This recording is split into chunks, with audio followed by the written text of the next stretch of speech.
Então aqui está David Grush de novo. Esse é o denunciador que vimos antes falando sobre os plasmoides sencientes. Então ele está muito na linha da frente. Ah, esse é o cara que testemunhou em Washington, D.C. Sim, sim, ele é, provavelmente há uns 2 anos, quando ele apareceu pela primeira vez. Essa foi a sua grande entrevista pública. E, para ficar claro, ninguém no governo saiu dizendo que esse cara é louco. Eles não tentaram realmente desacreditar o que ele está dizendo. E não deveríamos ficar surpresos. O Vaticano, obviamente, até o Papa Francisco, disse uma vez que ele batizaria marcianos se eles aparecessem no Vaticano pedindo para fazer parte da igreja. Eu me lembro de ver artigos de notícias sobre isso. Isso é algo que muita gente sabe. Agora, o que é interessante é que o Observatório do Vaticano no Monte Graham, Arizona, é administrado pelos jesuítas. Este é um livro escrito por alguns dos jesuítas envolvidos com o observatório. As imagens são bem interessantes. Essa é a criação de Adão, de Michelangelo, e obviamente o alienígena está estendendo o dedo em direção à representação simbólica de Deus. O título do livro pergunta: Você batizaria um extraterrestre? Mas antes de eu responder o que o livro diz, há uma citação interessante. Você acha que deveríamos rejeitar quaisquer resultados da ciência moderna que pareçam discordar da Bíblia? Você acha que a Bíblia tem mais autoridade que a ciência? E que a fé bíblica sempre deve ter a palavra final sobre a ciência? Se sim, este talvez não seja o livro para você. Oh, bem, provavelmente esse não é um livro para mim. Provavelmente não é um livro para nós. A resposta dada no livro é sim. Eles batizariam um alienígena se o alienígena pedisse isso, o que é meio interessante. É. Acho que eles não batizariam bebês da mesma maneira. Mas se os alienígenas pedissem, eles absolutamente o batizariam. Esta é uma citação atribuída ao Papa Francisco em 2024. Todas as religiões são caminhos para Deus. Há apenas um Deus e as religiões são como línguas diferentes. Alguns Sikh, alguns muçulmanos, alguns hindus, alguns cristãos. Agora, na minha Bíblia diz: Eu sou o caminho, a verdade e a vida. Ninguém vem ao Pai senão por mim. Isso me lembra, James, daquela obra de arte com todas as portas diferentes pelas quais as pessoas passam. A escultura de Vicentio na igreja dos jesuítas. Você até colocou isso na sua apresentação. Estou roubando o seu brilho. Você hackeou o meu computador antes da gente fazer isso. Ei, o Espírito Santo está nisso. Essa é uma mensagem importante e precisa ser divulgada. O ponto é que não deveríamos nos surpreender se eles batizassem um extraterrestre, porque isso se encaixa nesse movimento ecumênico mais amplo. Todos os caminhos levam a Deus.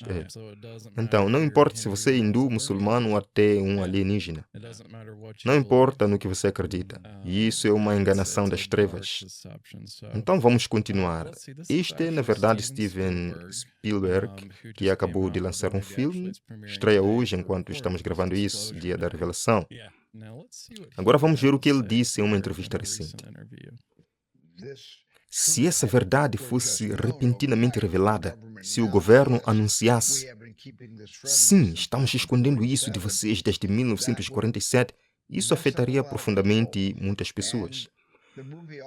O filme também explora a posição da igreja. O que isso faria com as crenças fundamentais que muitos de nós temos? Deus é só nosso Deus neste planeta? O Deus é Deus de todos os mundos onde há civilização, a vida inteligente e até vida em desenvolvimento? Agora, sabemos pelo livro de Hebreus que Deus fez os mundos. E também sabemos pelo espírito de profecia que existem mundos que não caíram. Mas a linguagem que ele está usando aqui parece estar mais alinhada com o Papa Francisco. Eu acho que, essencialmente, o que ele está dizendo é que todos os caminhos levam ao mesmo Deus. Este é o próximo vídeo e é bem interessante. Stephen Greer é uma figura bem conhecida no fenômeno dos OVNIs. E ele está falando aqui. Ele desenvolveu o que é chamado de protocolo CE5, no qual os participantes meditam. Eles vão para o deserto ou campos abertos em grupo, tentando fazer contato. A prática envolve meditação, projeção astral, e a alegação é que naves não identificadas aparecerão. E ele me disse: você não precisa se encontrar com o diretor da CIA ou com o presidente. Eles não sabem de nada e não vão saber de nada. Se eu fosse você, eu me encontraria com pessoas como eu. Pessoas que fazem muitos contatos secretos do governo. Pessoas como eu que operam grandes sistemas de supercomputação. Pessoas envolvidas em programas de inteligência classificados e canais eletrônicos. Certas ondas de padres jesuítas estão profundamente envolvidas com esses programas. Certos institutos que fazem trabalhos extensivos de políticas para projetos classificados. Ele continuou: o diretor da CIA e o presidente não sabem de nada.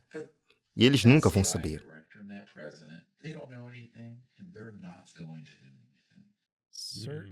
Certas ordens de padres jesuítas. Agora, novamente, considerando como esse indivíduo afirma fazer contato com alienígenas, sim, isso se encaixa exatamente com o que temos discutido. Pense onde a Bíblia fala sobre o trono de Satanás. Anteriormente tivemos o Gabriel Estevão no canal e ele discutiu a ideia de que o trono de Satanás fica em Roma. Então não é surpreendente dessa perspectiva ver essa conexão. Exatamente. E especificamente com os jesuítas. Agora, a doutora Diana Pasulka é uma católica romana praticante. Vamos assistir a um pequeno clipe sobre ela e ouvir o que ela tem a dizer. Ela pesquisou o Vaticano historicamente, trabalhou com o Observatório do Vaticano e passou tempo em seus arquivos. Ela também apareceu em Sean Ryan Show. Ela é muito conhecida nessa área. O livro dela provavelmente foi o maior catalisador do meu interesse inicial por OVNIs. O nome dela aparece em quase todas as entrevistas que fiz. Diana Pasulka, Diana Pasulka, Diana Pasulka. Eu adoro o livro dela, American Cosmic. Finalmente nos encontramos com ela em Polo Alto, pouco depois do lançamento do seu novo livro, Encontros Gigantes do Sol, Conference Gary Nolan, um encontro de pesquisadores acadêmicos, militares e civis que estudam OVNIs.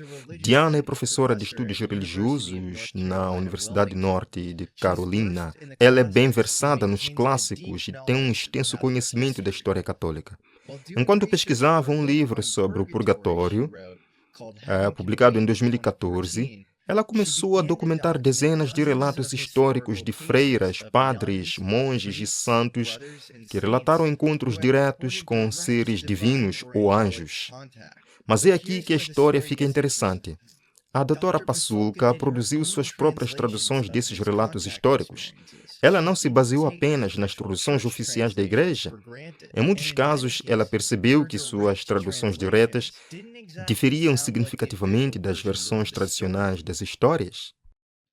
Pegue, por exemplo, o caso de São Francisco de Assis, o frade italiano do século XII. A narrativa comumente aceita é que São Francisco viu Cristo aparecendo como um serafim ou um anjo no Monte Laverna, na Itália. No entanto, de acordo com as primeiras traduções em inglês baseadas nos escritos de Tomás de Celano, não há menção explícita a Cristo. Em vez disso, o relato original descreve Francisco encontrando um som furioso, faíscas no ar e um objeto em chamas. Acontece uma forma de comunicação telepática entre Francisco e esse objeto flamejante.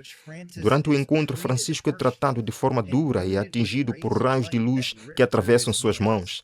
Mais tarde, essas feridas passaram a ser interpretadas como os estigmas de Cristo.